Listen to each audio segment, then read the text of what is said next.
Now to talk about some MLB breaking news involving Bryce Harper and the commissioner, Rob Manfred, in a verbal confrontation. All right, floor is yours. What can you tell us more about this? Rob Manfred met with the Philadelphia Phillies last week, Brian, and look, he does this with every team, all 30 every year, tries to go around and get players' perspectives. And about a half hour or so into the meeting, economics came up, and Bryce Harper essentially said to him, "Don't be talking about a salary cap."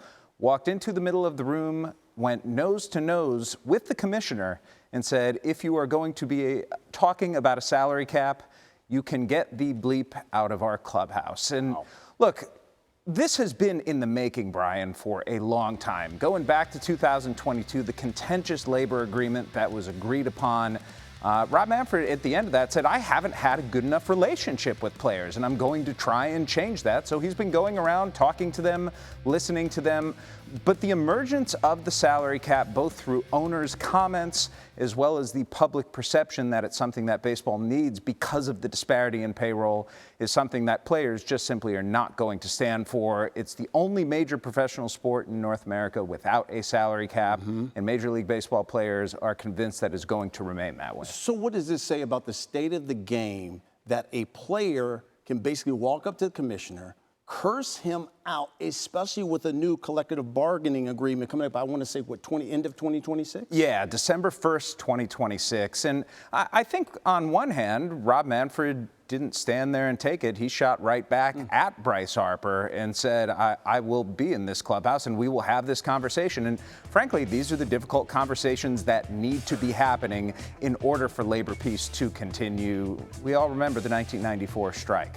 Canceled the World Series. It was a problem, and there is fear throughout Major League Baseball, both on the player side and at the league, that it is going to go down the same path. Now, Rob Manfred has not said he is going to lock out the players upon the expiration of that collective bargaining agreement, but at the same time, there is the expectation that that's going to happen unless things really change drastically between now and then, particularly if MLB owners insist on a salary cap. And I think we all remember what happened in that last player strike, how that just really hurt the game of baseball. All right, so I understand you have some more breaking news.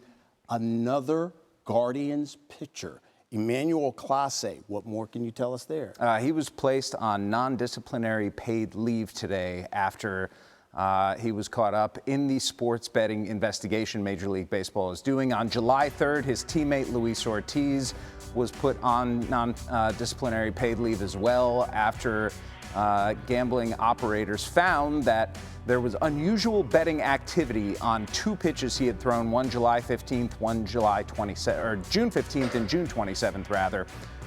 Pitches that there was unusual activity that he was going to throw a ball. Both of those pitches were out of the strike zone. It's unclear at this point what the ties with Emmanuel Clase and the investigation are, but the Guardians put out a statement, Brian, that said they have no thought that there are going to be other players who are going to be tied up in this. Yeah, two pitchers there now tied up in that. All right, our Jeff Passan with the very latest. Thank you, Jeff. Thank you.